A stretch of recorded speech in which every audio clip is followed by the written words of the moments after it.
নোয়াখালীর সুবর্ণচর উপজেলার হারিস চৌধুরী বাজার থেকে মধ্যপুকুর রোডে দুটি ভাঙা কালভার্ট মেরামত করলেন স্বেচ্ছাসেবী নবপ্রত্যয় যুব সংগঠন ও এলাকার সামাজিক ব্যক্তিবর্গ।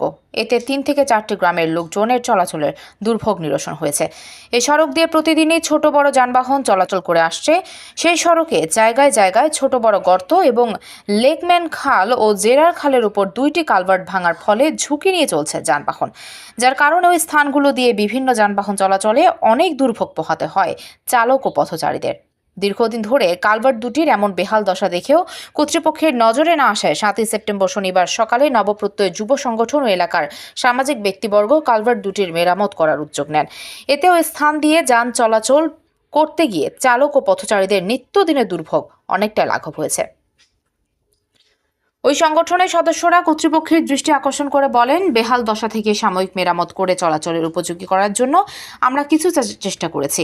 জেলা সড়ক বিভাগের দৃষ্টি আকর্ষণ করার জন্যই মূলত আমাদের এই উদ্যোগ। আমরা আশা করি কর্তৃপক্ষ বিষয়টি গুরুত্বের সাথে বিবেচনা করে কালভার্ট মেরামতের পদক্ষেপ গ্রহণ করবেন। নবপ্রত্যয় যুব সংগঠন প্রতিষ্ঠার পর থেকেই এলাকার রাস্তাঘাট, ভাঙা কালভার্ট মেরামত, মেধাবী ছাত্রছাত্রীদের লেখাপড়ায় উৎসাহ প্রদানের লক্ষ্যে সংবর্ধনা, বন্যা দুর্গতদের মাঝে ত্রাণ বিতরণ, শীতে হতদরিদ্রের মাঝে কম্বল বিতরণ, প্রতি রমজানে ইফতার ও দোয়া মাহফিল, বিনামূল্যে রক্তের গ্রুপ নির্ণয় সহ বিভিন্ন কর্মসূচি পালন করে আসছে। নবপ্রত্যয় যুব সংগঠনের পক্ষ থেকে সবাইকে আন্তরিক ধন্যবাদ এবং কৃতজ্ঞতা প্রকাশ করতেছি, যারা সময় দিয়ে একটা সামাজিক সম্পত্তির যে কাজ, আমাদের দুটা কালভার্ট সংস্কারের কাজে যারা সময় দিচ্ছে, সবাইকে আমার ব্যক্তিগত পক্ষ থেকে ধন্যবাদ এবং সংগঠনের পক্ষ থেকে ধন্যবাদ। আর আশা করি ইতিপূর্বে আপনারা দেখেছেন যে নবপ্রত্যয় যুব সংগঠন যে বন্যা কবলিত এলাকায় মানুষের যে উপহার সামগ্রী এবং মানুষদেরকে হেল্প করা এবং পুনর্বাসন করার কাজে ওরা সহযোগিতা করেছে এবং সামনে যেন করতে পারে এই আশা, এবং সমাজে যে বিত্তবান লোকেরা আছে তাদেরকে এগিয়ে আসার জন্য। এবং এটি একটি যে এমন একটি সংগঠন যেটা সামাজিক উন্নয়ন এবং সমাজ থেকে কুপথা এবং মাদক দ্রব্য, বাল্য বিবাহ এইসব রোধ করতে যাদের ভূমিকা অত্যন্ত গুরুত্বপূর্ণ। এবং এখানে অনেক একজাক মেধাবী ছাত্রদেরকে নিয়ে, তরুণদেরকে নিয়ে এই সংগঠন গঠিত হয়েছে। সামনের দিকে যেন অদূর ভবিষ্যতে যেন এগিয়ে যেতে পারে, সে লক্ষ্যে আমার আহ্বান থাকবে যেন সমাজের যে বিত্তবানেরা আছে তারা যেন তাদেরকে শ্রম দিয়ে, অর্থ দিয়ে, বুদ্ধি পরামর্শ দিয়ে এগিয়ে আসে। এই আশা এবং উদ্যোগে আমরা এই কার্যক্রম আজকে সম্পন্ন করতে যাচ্ছি। আপনারা দোয়া করবেন ভবিষ্যতেও আমরা যেন এই ধরনের কার্যক্রম পরিচালিত করতে পারি। বিভিন্ন রকম ভালো ছাত্র যারা লেখাপড়া করে তাদের মধ্যে একটা গরিব মেয়ের বিয়ে শাদী হচ্ছে না, সেরকম কিছু এবং সামাজিক যত উন্নয়নমূলক কার্যক্রম আমরা নিজের উদ্যোগে করব বলে আশা রাখি। আপনারা আমাদের জন্য দোয়া করবেন। দুইটা কালভার্ট উত্তর কচ্ছপিয়া মুজার, একটা মধ্যপুকুর আর একটা লোকমানের খাল নামে পরিচিত কালভার্ট, এটা দুটোটার দুই সাইড আমরা সংস্কার করেছি।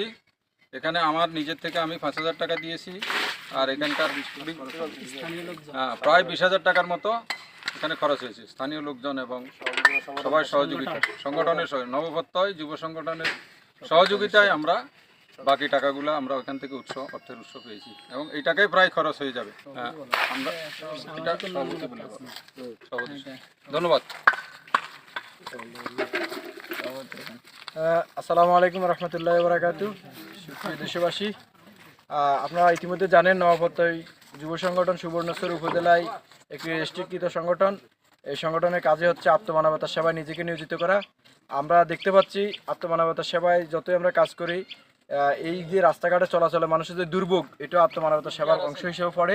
সেই হিসাবে আমরা এই অঞ্চলে মানুষের এই দুর্দশা লাঘব করার উদ্দেশ্যে এই সামান্যতম কাজে আমরা হাত দিয়েছি। আপনারা ইতিমধ্যে জেনেছেন যে অতিবৃষ্টির ফলে সৃষ্ট বন্যায় সারা দেশ যখন প্লাবিত, পানির নিচে, তখনও আমরা কাজ করেছি। দুর্যোগের আগেও করেছি, দুর্যোগ চলাকালীন সময়ে করেছি, দুর্যোগ পরবর্তীতে আমরা পুনর্বাসন ব্যবস্থা করেছি। যাদের এখনও পর্যন্ত খাওয়া দাওয়া বা অর্থনৈতিক সমস্যায় ঘরবাড়ি, যখন গরু হাঁস মরক যখন বিলীন হয়ে গেছে বন্যায়, তখনও তারা যখন সব হারিয়ে সর্বহারা, আমরা তাদের পাশে দাঁড়িয়েছি। অদূর ভবিষ্যতে এই নবপত্র যুব সংগঠন অতীতে যেমন মানুষের সেবায় ছিল, বর্তমানেও আছে, অদূর ভবিষ্যতেও থাকবে ইনশাল্লাহ। এই জন্য আমরা অত্র অঞ্চলের যারা বিত্তবান আছে তাদের সহযোগিতা কামনা করতেছি। তারা যদি এগিয়ে আসে, আমার মনে হয় আমাদের এই কাজগুলো আরও একটু সহজতর হয়ে যাবে। আপনারা দেখতে পাচ্ছেন আজকে যে গরম রোদ, এই রোদের মধ্যে আমাদের যে দুইজন উপদেষ্টা এখানে দাঁড়িয়ে আছেন। আমাদের সালাউদ্দিন কন্ট্রাক্টর, উনি আমাদের সংগঠনের শুরু থেকে আছেন। এই পাশাপাশি আছেন আমাদের জনাব নাহিদউদ্দিন, উনিও শুরু থেকে আমাদের সংগঠনের সাথে আছে। আমরা উনাদের অর্থায়নে, উনাদের সার্বিক সহযোগিতা নিয়ে নবপত্র যুব সংগঠন আজকে পর্যন্ত এসেছি। আমি আমার নবপত্র যুব সংগঠনের পক্ষ থেকে দেশবাসীর হয়ে আমাদের এই উপদেষ্টা মহোদয়ের কাছে কৃতজ্ঞতা প্রকাশ করছি। সেই সাথে যারা আমাদের অর্থ দিয়ে, সাপোর্ট দিয়ে, বিভিন্ন ধরনের বুদ্ধি পরামর্শ দিয়ে